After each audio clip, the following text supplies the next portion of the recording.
안녕하십니까. 이번 한미 정상회담에서 나올 해구산 관련 별도 문건에 대해서 말씀드리겠습니다. 미국은 비핵보유 동맹국이 적대 세력의 핵 공격으로 안보 위협에 처하지 않도록 미 핵 전략 자산으로 보호하는 이른바 해구산 확장 억제 정책을 펴고 있습니다. 미 해구산을 제공받는 나라는 한국, 일본, 호주뿐만 아니라 유럽의 북대서양 조약기구, 나토 회원국 등 30여 국에 달합니다. 한국과 미국이 이번에 특별 형태로 발표하는 해구산에 대한 문서화는 다른 동맹국에는 전례를 찾기 힘든 특별 조치라는 평가를 받고 있습니다.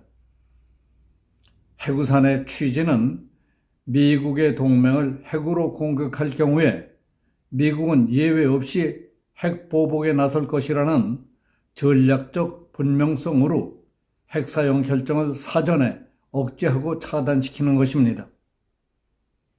이에 따라 미국은 각 동맹이 처한 지정학적 특수성과 시대적 환경을 적극적으로 반영해서 맞춤형 핵 우산을 제공한다는 원칙을 유지하고 있습니다. 대표적인 대상은 나토 회원국입니다. 미국은 2차 세계대전 이후 구소련 등 공산권의 위협에 맞서기 위해서 1953년 7월 나토 회원국의 핵무기 배치를 약속했고 이듬해 9월 이를 이행했습니다. 핵무기 배치량을 늘리고 운영 협력을 강화하는 가운데 미국과 나토는 1966년 핵공유 협의기구인 핵기획그룹 NPG를 창설했습니다. 그때만 해도 해구산의 개념은 모호했었는데 1968년 6월 유엔 안보리 결의 255호로 적극적 안보 보장이라는 개념이 성립되면서 구체화됐습니다. 미국과 나토 양측은 핵기획그룹을 통해서 핵공유 전략을 발전시켜 나갔습니다. 다만 핵공유, 해구산에 대해 별도의 문건을 만들어 발표하지는 않았던 것입니다.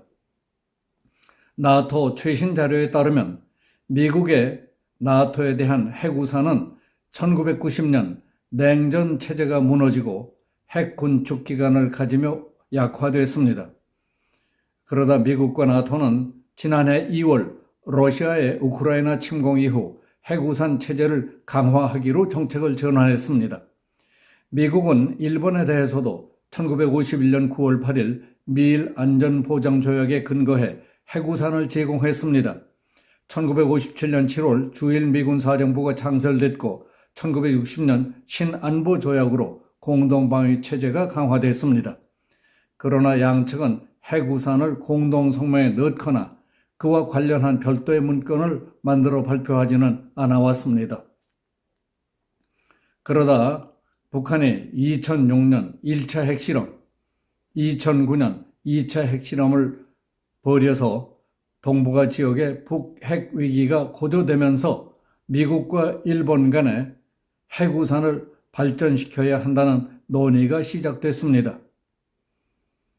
그래서 2010년 미일 확장 억제 대화 EDD가 양국 외교부 국방부 간에 처음 개최됐습니다.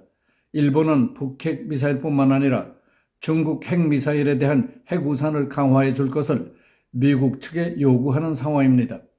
호주는 1990년대부터 미국과 핵우산 논의를 본격화한 것으로 알려졌습니다.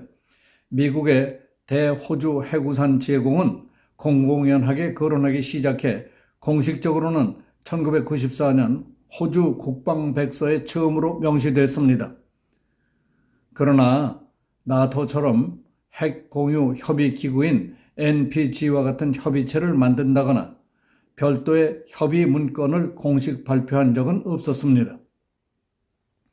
지정학적으로 다른 나라에 비해 호주는 핵 위협이 시급하지 않았기 때문이었습니다.